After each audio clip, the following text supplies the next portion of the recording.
is our first indoor thing in a year. I'm so stoked to see all y'all's faces in a space gathered again. I'm Megan. For those of you who don't know me, I'm the executive director of One Book, One New Orleans. For those of you who aren't familiar with One Book, which most of you are, I'll just give you guys a little spiel about what we do. We pick one book every year, and we encourage everybody in the city to read that one book at the same time, with the idea that we're going to grow stronger as a city through a shared reading experience. But when we do that, we have to realize that there are a lot of adults still taking the steps on their educational journey in our city. Right. So if we're going to be One Book, One New Orleans, we need to make sure that everyone in our city has access to that book. So we develop a curriculum around the book, which I'm sure y'all know about. And we get that book into the hands of adult ed programs for not only folks who are studying reading and for the high set like yourselves, but also for low income adults, for adults and children who are incarcerated. We also get it to adult ESL learners if you're coming to this country learning English as a second language. We make sure that if the barrier to access to our book is blindness, that we partner with WRBH Reading Radio. They record the book cover to cover and they broadcast it for the visually impaired members of our community. And then last but not least, through a partnership with the New Orleans Public Library, we make sure that every branch has a few copies. So if you can't afford to go buy the book we've selected, you can come to your local library and access it for free. And then how do we bring everybody together? We have a series of free family-friendly events, like this one. Hopefully in 2022, they will all be in a different neighborhood, so that if your barrier to our programming is transportation, we come to you at least once a year. If not, look for One Book, One New Orleans on YouTube, because all of our programming lives on our YouTube channel. And thank you to Liz. This event will be on YouTube soon as well. While we're thanking Liz, the book cover that you all are holding with the doors, that was all Liz too. So thank you, Liz. Thank you. I don't know where Robin is, but Robin with the New Orleans Public Library, she arranged for us to be in this space tonight, made it all happen. Thank you, Robin, wherever you're at. Big thank you to the educators. If you're a teacher or a tutor, will you stand up or raise your hand if standing's difficult for you? Woo! Yes! Y'all are doing the work. We're so happy to be a small part of what you do once a year. Thank you guys so much for the work you do to uplift literacy in our community every single day.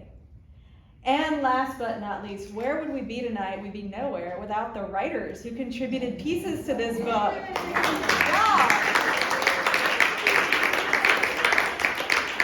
It takes courage to write a piece and put it in print. And you guys did it. I'm terrified to do that. So we would love to hear you guys read your pieces. This is going to be really loose and free-flowing. If you want to come up and read, we'd love to hear from you. We won't force anybody, but this is your night to showcase your voices and your experience. But I will say I'm going to hound every single one of y'all writers to sign my book before we leave. So, without further ado, any volunteers? All right, the beautiful woman in red is going to go. First, giving honor to my higher power, my teachers, my classmates, and families and friends. Dear childhood home, hi, I was just thinking about you. How have you been doing all these years? Are you still standing, or have you been abandoned? I was in the neighborhood at Grandma's house to ride out Hurricane Ida, and I started thinking about the times I spent in you. The time spent in you were good and bad. We were a family then, both parents and my brother. I have good memories of that time. I also have bad ones, because at the age of 7, my parents separated. It was sad because my father left not only us, but you also. we still survived. I had become caretaker to my mother and brother who both had mental problems. However, my mother, as you know, still held it down, working at Sullivan Moss stand to pay the bills. We still played, laughed, and cried in you. But after my father left, it wasn't the same. We moved when I was in the 5th grade. Now I'm 56. I've never been back to see you. Why? Because you are the place where my family separated. As a child, I didn't understand. I blame you and my parents for the separation of my family. Now I just want to say thank you for my childhood memories in you. Another reason is my fear to see you gone or another family together in you, and asking myself, why not us? Well, that's it. This is goodbye. No matter what, you were my childhood home. Yours truly, Marilyn Bird.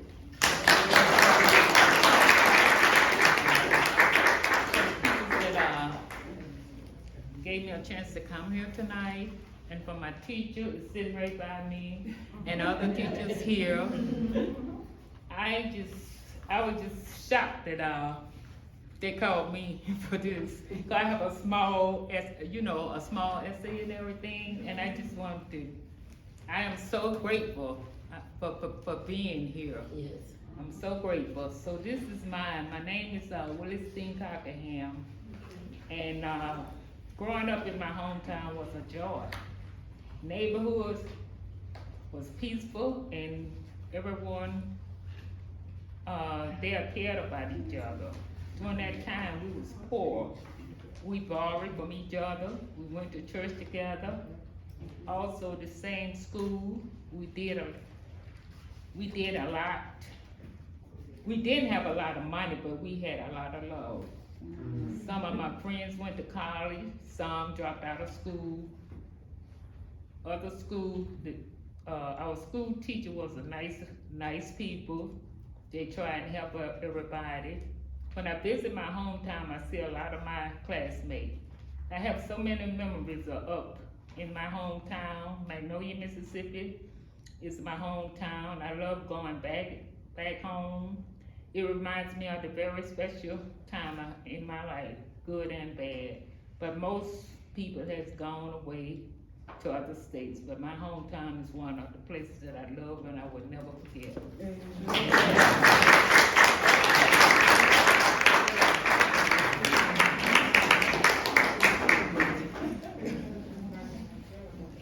I'm so grateful to be here today. God has made that possible. And I am truly blessed, and we are truly blessed, because I did not know that I would really be a part of this.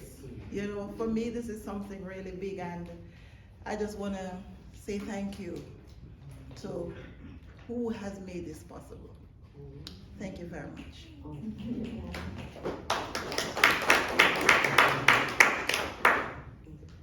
Okay.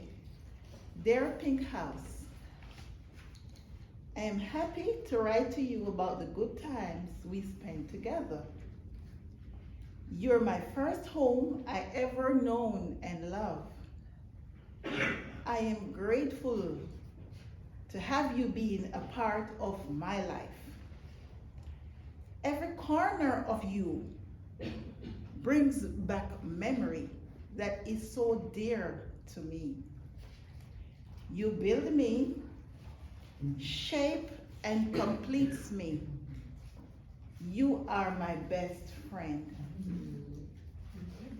The wonderful 2-bedroom house sits in the country in a small farming district in St. Thomas, Jamaica.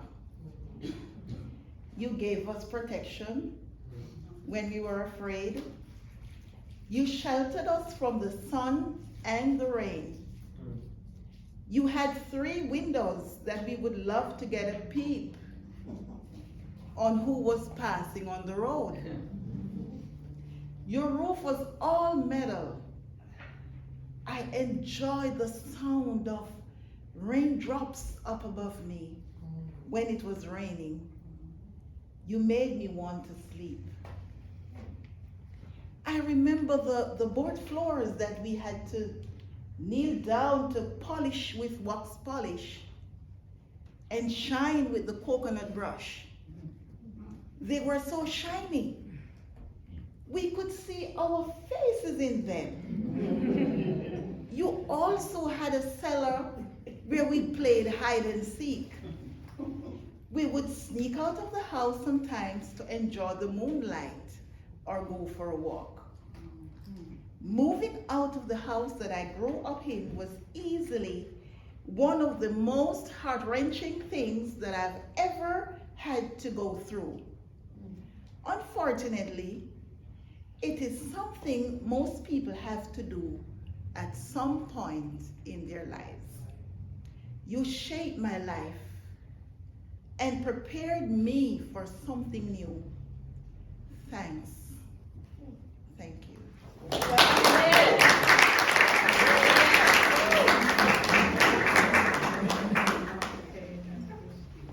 My name is Stella Stevens. I'm glad to be here tonight. I'm glad to be picked. If it wasn't been for my teacher, Miss Lynn, pushing me, I wouldn't be here.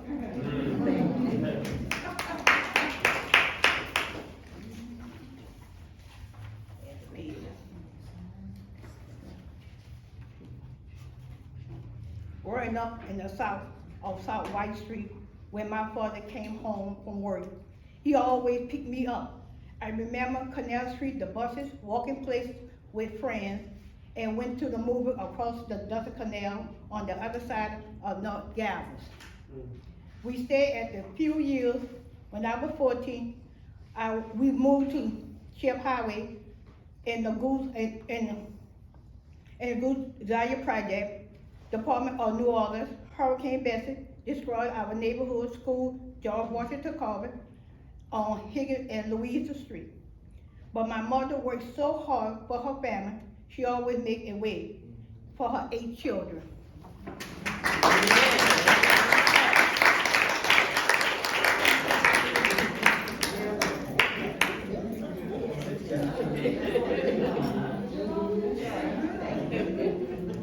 I want to say I'm so grateful and so thankful for this program.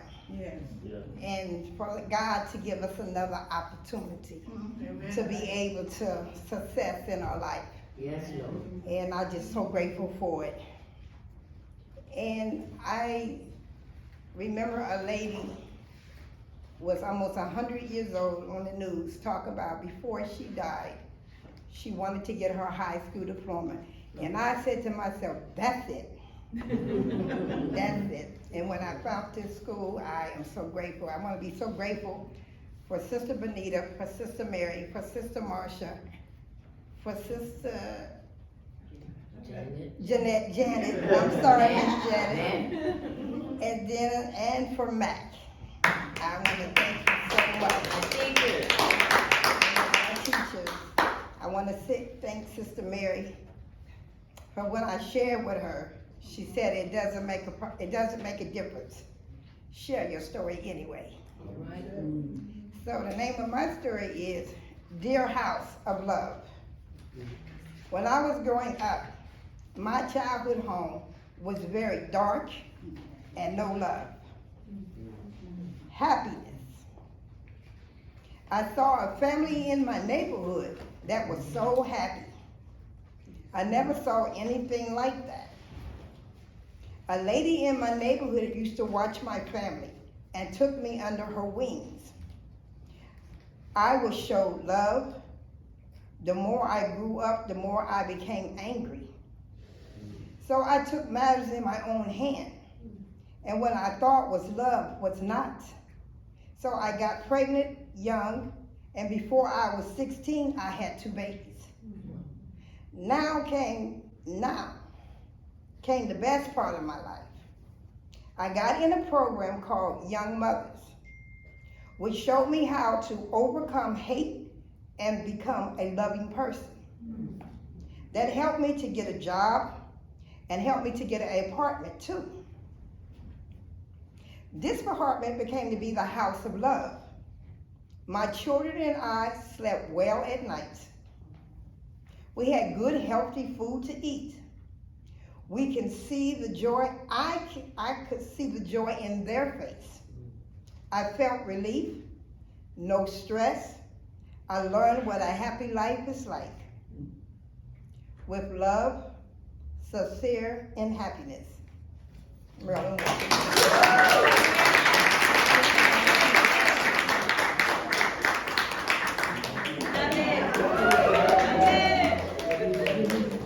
I'm just so grateful to be here, and I'm just so happy for this program. And I thank my teachers and the staff and everyone that helped me, do things and stuff, especially Sister Janice. We do news for you in her class, and we have fun in her class. We laugh, we talk, we cry together, and it's all about love. And I just thank God for that.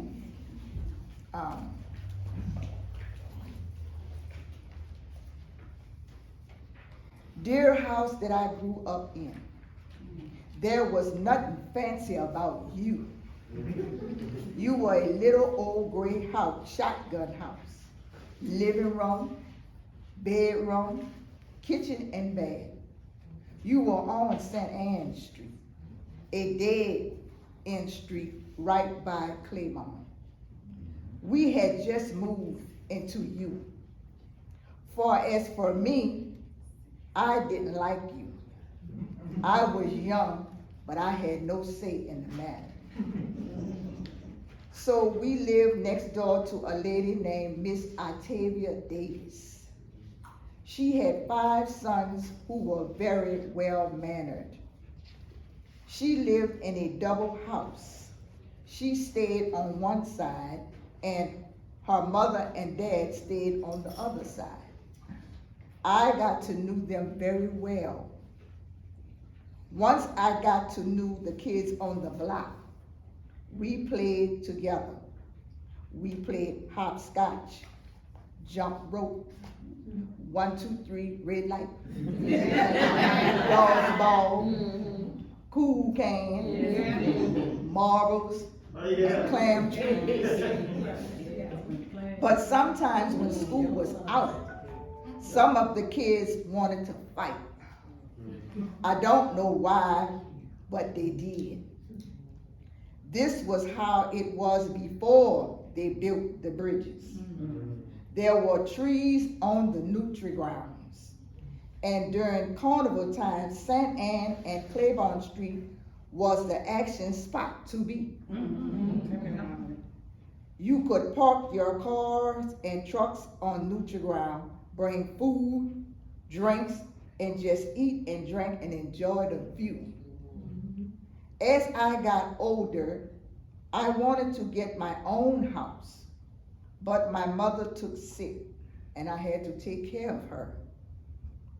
I don't miss you, but I miss good times I had at you, the things I done as a child.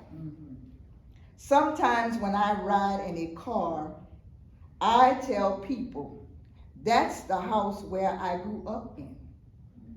Thank you, my house on St. Anne Street. Yours truly, Bobby Lewis.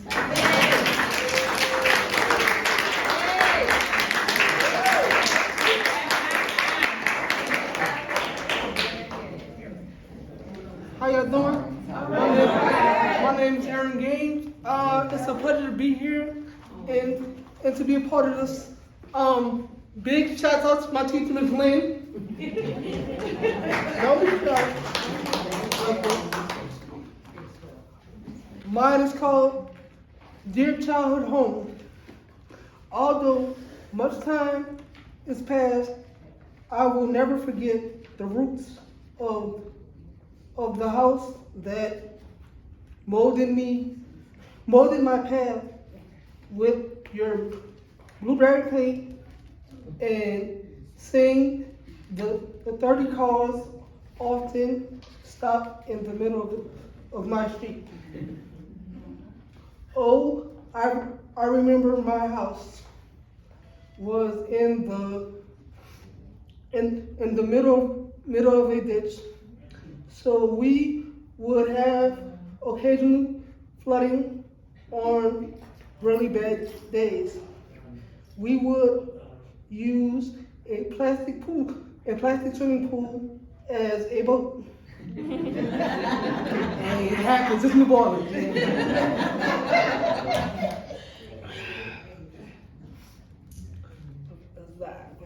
Okay.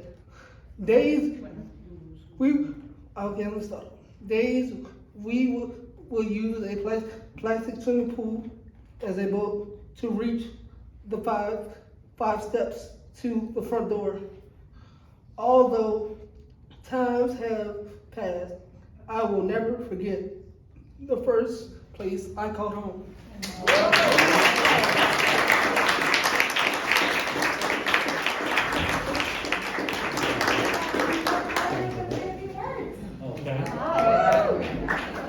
I'm grateful for you all being here tonight, and all of your gratefulness is really inspiring. And I'm loving hearing all of you tell your stories and about your houses, and it's an inspiration. That said, I would just like to welcome you to the library and let you know that we're here for you all the time. And I would love to see you in here and let me know what you need from us. And we have so many great things to help out in your daily lives. And I'm glad to sit down and talk with any of you about anything that you might like to see happening at the library. And I will make sure that your teachers, who I know most of them, know that this is a good and safe place for everyone. So please come by. I'm having a hard time breathing in my mask. It's so humid here. So those of you reading your stories, that's amazing. Anyway, really, thank you all very much. And please come by anytime. Okay. And my name's Robin. Ask for me. I'm actually moving into a new position, and I'm called the Adult Education Librarian, which I'm really excited about. And so I'd love to hear what all you adults can teach me and the world. Okay? Thank you. Thank you, Ms.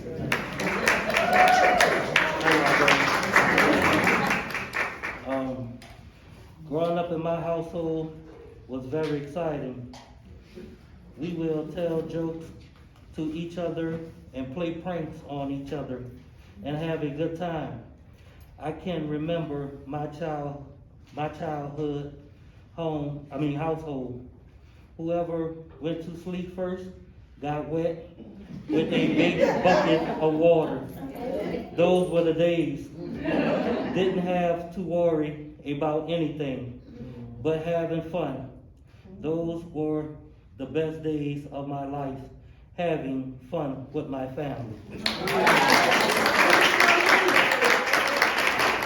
Good evening, how y'all doing? My childhood home, what I remember is that my grandma did all the service. Kids and grandkids, she cooked for us, and we be in the front room having fun, time, laugh, just have a good time. My mother get all the kids and take us to the park and have fun with us. Then we go back home and be under our grandmother because we love her so much. She is my hero and my mother too. I love my family to the moon and back. I remember when I go to my grandma, we be so happy because you know you can play all day in the yard. The school I went to had a good teacher. We had fun in the classroom. She loved teaching all us the ABCs and 1, 2, 3s. That's what I remember about my childhood, school, and neighborhood.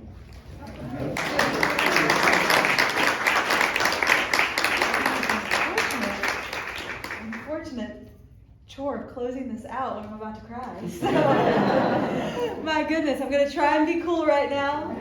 Be cool, Megan, be cool. All right, so I guess I should have mentioned in the opening remarks for people who aren't familiar that the book this year is The Yellow House by Sarah M. Broom, which I'm pretty sure you've all read.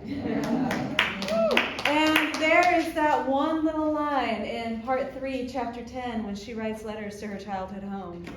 And you all took that one little line and you did all this. Wow.